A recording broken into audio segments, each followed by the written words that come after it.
tengah masyarakat modern yang akrab dengan segala hal berbau teknologi, kepercayaan akan benda-benda magis masih saja ditemui. Beragam benda-benda kuno ataupun benda-benda mati lainnya dianggap sebagai pembawa keberuntungan atau pembawa kesialan. Benar atau salah, kekeramatan benda-benda ini kemudian dipercaya oleh sebagian masyarakat. Kisah-kisah seram dan mencekam turut membumbui keyakinan ini.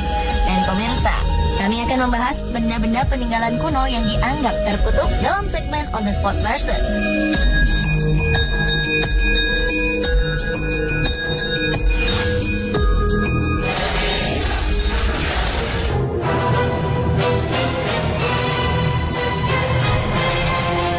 Benda kuno yang seringkali memiliki sisi magis adalah makam kuno.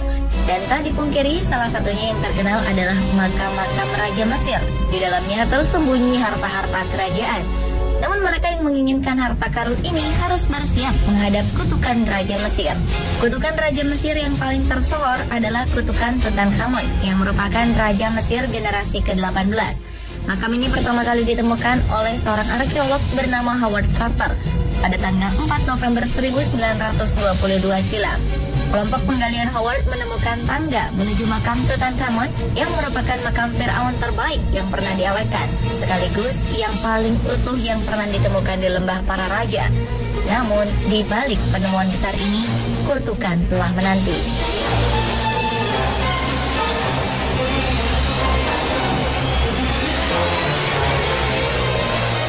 Senada makam Tutankhamun, makam Kaisar pertama Cina ini pun dipercaya membawa kutukan. Terdapat lebih dari 8.000 patung prajurit, 130 kereta perang, beserta 520 ekor kudanya, serta 150 pasukan berkuda. Patung tentara terakota diyakini dibangun pada 210 hingga 209 sebelum Masehi untuk mengawal patung Kaisar pertama Cina, yaitu Qin Shi Huang. Proyek ini membutuhkan waktu 36 tahun dan memerlukan 700.000 orang arsitek serta pengrajin. Dipercaya mereka turut dikubur hidup-hidup bersama sang kaisar demi menjaga rahasia pintu masuk ke makam tersebut.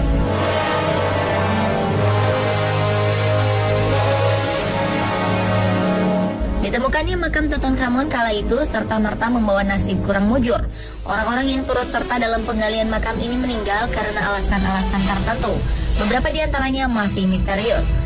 Konon dipercaya kutukan makam sang raja telah memakan 12 orang korban. Kutukan beruntun ini diawali saat penemunya, yaitu Howard Carter, meminta seseorang kurir untuk mengambil barang ke rumahnya. Sang kurir terkejut melihat burung peliharaan Howard telah mati dibunuh oleh ular kobra. Ular kobra sendiri merupakan lambang kekuatan orang Mesir. Sejak itulah korban kutukan sang raja terus bergulir.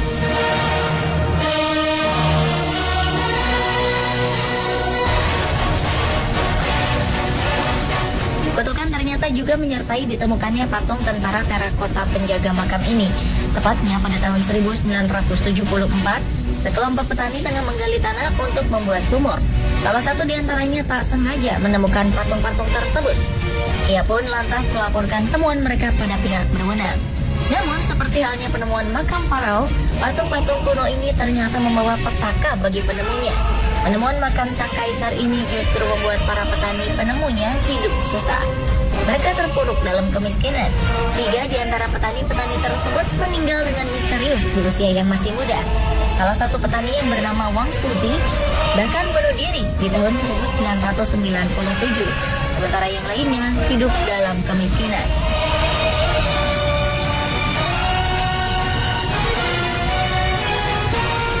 Penemuan makam Raja Tutankhamun memang cukup menggemparkan dunia. Sebuah prasasti berada di depan pintu makam. Terdapat sebuah tulisan bernada kutukan yang berbunyi, "Kematian akan segera mendatangi mereka yang menyentuh makam Farao." Konon dalam 14 hari, 2 orang yang terlibat dalam penggalian meninggal secara mendadak. Bahkan tahun 1929 dipercaya 13 orang meninggal setelah memasuki makam Tutankhamun. Lord Carnarvon, orang yang mendanai penggalian, juga meninggal dunia pada 6 April 1923 karena pneumonia. Menyusul kemudian istrinya yang meninggal dengan misterius. Pada tahun yang sama, seseorang meninggal secara mendadak setelah mengunjungi makam ini dan dianggap merupakan ulah kutukan juga. Ia adalah Peggy Callender yang membantu Howard Carter memasuki makam. Kematian misterius juga dialami oleh salah seorang pengusaha kaya yang berkunjung ke makam Tutankhamun, George J. Gould. Untuk tur mahalnya ini ia harus membayar mahal. Malam hari setelah mengunjungi makam, ia terkena demam dan esoknya ia meninggal dunia. Harta karun ini telah dipamerkan di banyak museum di seluruh dunia. Ketika Arthur C. Mace dari Metropolitan Museum of Art di New York dan George Benedict dari Museum Louvre Paris turut meninggal dunia secara misterius setelah memamerkan harta karun tersebut, kutukan sang raja pun kembali disalahkan. Sekretaris pribadi Howard Carter yang bernama Robert Badnell ikut-ikutan meninggal dunia secara misterius. Selama 3 dekade, kutukan itu tak menyerang hingga terakhir kali tempat peristirahatan Tutankhamun diganggu. Hingga saat ini, terhitung kurang lebih 25 orang yang telah meninggal dunia dengan disangkut pautkan dengan kutukan Tutankhamun. Tak ada catatan pasti berapa orang yang meninggal atau terkena kutukan dari makam kaisar serta patung tentara terakota penjaganya. Yang pasti, penemuan situs bersejarah ini bukannya membawa kemakmuran bagi warga sekitar, namun justru membawa bencana. Mereka hidup di bawah garis kemiskinan, bahkan mereka tak memiliki uang untuk membeli obat. Hingga kini keberadaan makam sang kaisar belum juga ditemukan. Situs ini diyakini dikelilingi oleh merkuri yang jika ditembus bisa membahayakan penduduk sekitar situs. Oleh karena itu, meski sudah 50 tahun lebih diteliti, para arkeolog masih takut untuk mengintip lebih dalam. Itulah perbandingan benda-benda peninggalan terkutuk versi On The Spot.